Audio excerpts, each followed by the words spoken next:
तुसी मकसद ये है कि कुरान करीम जो अल्लाह ने रसूल करीम सल्लल्लाहु अलैहि वसल्लम के कल्बे अतहर ते नाज़िल फरमाया। तो की ख्याल है भी 1.5 किलो की किताब नाज़िल फरमाई, अद्धा किलो की किताब नाज़िल फरमाई, 2 किलो की किताब आइए कुछ वजन है ना कुरान शरीफ का, इस तो ज़्यादा है किसी का वजन। किलो की किताब है, अद्धा किलो की किताब है, 1.5 किलो अच्छा कागज़ लगा हो किलो 1.5 किलो की होंगी, हौला लगा हो अद्धा किलो 3 पा की होंगी, यही किताब नाज़िल फरमाई ना। जे ये किताब नाज़िल फरमाई होंगी तो ये किताब तो फट्टी के उत्ते 10 50 100 किताब एक फट्टी से रखी उन्होंने परवाही को नहीं होंगी। लो अनज़लना हाज़ल कुरान अला जबल लराइतहु खाशियम मुतसद्दिअम मिन खशियतिल्लाह, खाशियम मुतसद्दिअम मिन खशियतिल्लाह। कुरान तो है भी अल्लाह ने जो पहाड़ा से नाज़िल करना चाहा, खौफ तो खशियत नालों कंबना शुरू हो गए तो हथ बन दिते भी जनाब असीं इनकी ताकत को बर्दाश्त करने वाले नहीं, इनकी ताकत को बर्दाश्त करने वाले, ये अपना इनाम और अपनी नेमत किसी हो जे दे उत्ते नाज़िल करो जिहड़ा इनू सह सके, जिहड़ा इनू यह किताब सी अद्धा किलो वाली एक फट्टी के उत्ते 500 किताब रख दो, फट्टी में कुछ भी नहीं होंदा। ये नहीं सी, ये वो अल्फाज ने जिहड़े कि जिबरील अलैहिस्सलाम ने आप अलैहिस्सलाम की खिदमत च आके पेश किए और आपने सुने और याद किए, बल्कि आपने याद भी नहीं किए। ये भी मसला आज समझ लो कुदरती आ गया, आपने याद भी, क्योंकि जिस वेले आपके कुरान नाज़िल होंदा सी ना तो आप घबराते सन, फिक्र करते सन और उन्होंने जल्दी जल्दी काली काली पढ़ते सन तो याद करते सन। अल्लाह पाक ने फरमाया कि तुसी घबराना, इनका फिक्र करना, चौखा इनू याद करना साढ़े वास्ते की हुक्म है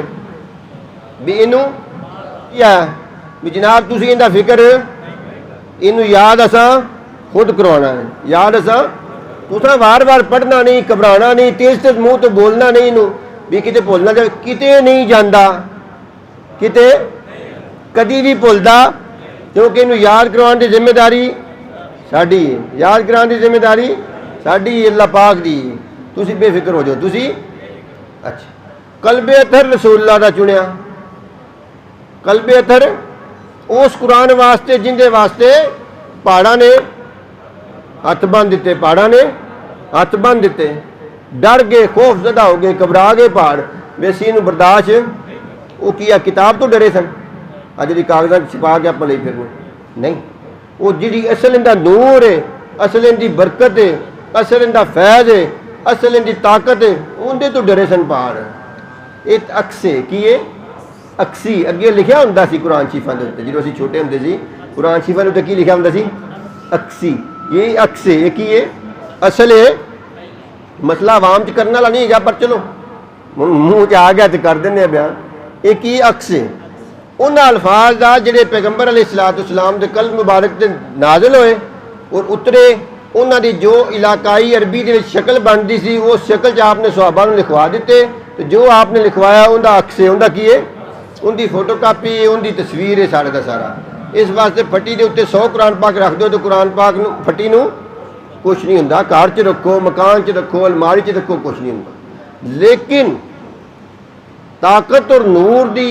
इनके नूर की ताकत और मकाम और मरतबा इस कदर बुलंद बाला पैगंबर इस्लाम सल्लल्लाहु अलैहि वसल्लम जैसी बाबरकत हस्ती नूं चुनिया गया खास तौर पर। और आपकी भी हालत मुबारक है कि जिस वेले आप ते वही नाज़िल होंदी है उस वेले आपके जिस्म की कैफियत और तबीयत बिल्कुल मुतगैर हो जाती है। अगर आप ऊँटनी से बैठे हो तो ऊँट मना के हिसाब नाल भार चुक जाता है, कितना मना के हिसाब नाल ऊँटनी बहना शुरू कर देती। ऊँटनी एक सहाबी आते ने मेरी गोद दे विच आप तशरीफ फरमा सन, लेटे सन, आपका सर मुबारक मेरे पट से रखा सी, कुछ सफ़र का मामला से उनके लेटे सन तो आप तो वही नाज़िल होना शुरू होगी और आपके सर मुबारक का वजन इस कदर मैनू ज़्यादा मालूम होवे, मैनू लगे मेरे पट की हड्डी टुट जाएगी, पट की हड्डी टुट जाएगी। ये वो ताकत और नूर जो रसूल करीम तो इलावा इनू कोई बर्दाश्त नहीं कर सकता। और इनका नूर आपके कल्ब अतहर के अंदर मौजूद, आपके जिस्म मुबारक के अंदर मौजूद, आपकी रूह मुबारक के अंदर मौजूद, और आपके कोल बहन वाले उन्हों की ताकत, उन्हों की हिम्मत, उन्हों की इस्तेदाद के मुआफक इस नूर नूं मुंतकिल किया गया, इस नूर नूं मुंतकिल किया गया। फिर उस तरह जो सोबत का सिलसिला पैगंबर इस्लाम तो जारी हो सारी, पैगंबर इस्लाम तो जारी वो सारी उस तरह क़यामत तक नेक लोगों का सिलसिला जारी है कि जिन्होंने एक दूसरे को बह के अल्लाह के नूर को अखज़ किया रसूलुल्लाह सल्लल्लाहु अलैहि वसल्लम के जरिए। रसूलुल्लाह सल्लल्लाहु अलैहि वसल्लम के सूफिया का शजरा पढ़ते जे ना, सुनते जी ना शजरा शरीफ, इत्थे भी पढ़ींदा है, होर जगह ते भी सारी खानकावां ते लोग बुजुर्ग पढ़ते हैं, सुनाते हैं, अपने मुरीदीन नूं शजरा देंदे ने। वो शजरा इस पर नहीं देंदे भी मेरा पीर फलाना है, उनका पीर फलाना है, उनका पीर फलाना है, तेनों याद होना चाहिए। ना ना ना, इस वास्ते नहीं देंदे। वो कहते ने भी वो मकसद ये हुंदा है शजरा देने का कि नबी पाक सल्लल्लाहु अलैहि वसल्लम तो मेरे तक जिस जिस रस्ते नाल और जिस जिस जरिए नाल फैज़ आया वो रस्ते और जरिए आ हैगे ने, इन्हां दा हया रखी और इन्हां दा ख्याल रखी और इन्हां ज़राए का एहतराम करी और इन्हां ज़राए नाल अल्लाह का नूर अखज़ करी। इन्हां ज़राए नाल अल्लाह का नूर अखज़ करना है, क्योंकि इन्हां ज़राए नाल ही नूर साढ़े तक पहुँचा है और इस जरिए नाल लगा मुंतकिल होना है।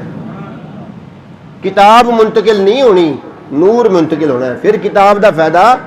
होएगा। फिर किताब का फायदा तो जे वो नूर और इलम मुंतकिल ना होया जिहड़ा बातन के अंदर मौजूद है, कल्ली किताब ने फायदा नहीं करना। इस पारों ही फी जमाना ये फितना बहुत बड़ा फितना निकलिया है कि बाज़ लोग जड़े ने वो सोबत तो औलिया अल्लाह दी नेक लोगों की सोबत तो अल्लाह वाला की सोबत तो लोगों को दूर करने की दिन रात कोशिश करते हैं और हर वक्त वो यही बयान करते हैं और सिखाने लोगों को भी इन्होंने किताबों सिर्फ पढ़ो, इन्होंने किताबों किसी को जान दी, किसी को बहन दी, किसी को सीखण की लोड़ नहीं कि जिमें असी बगैर सिक्ख्यों, बगैर जायों, बगैर पढ़ियों, बगैर हासिल कीतियों लोगों को गुमराह पे करने, इवें तुसी भी लोगों को गुमराह करो, इवें तुसी भी लोगों को गुमराह करो और इस तरह लोगों को नेक लोगों तो अल्लाह वाले तो दूर करो, ताकि वो जो नूर और रहमत जी है बंदियां के जरिए बंदियां के अंदर मुंतकिल हुई और बंदियां के जरिए क़यामत तक मुंतकिल होती रहेगी, उनके तो सारे महरूम हो जाने, उनके तो सारे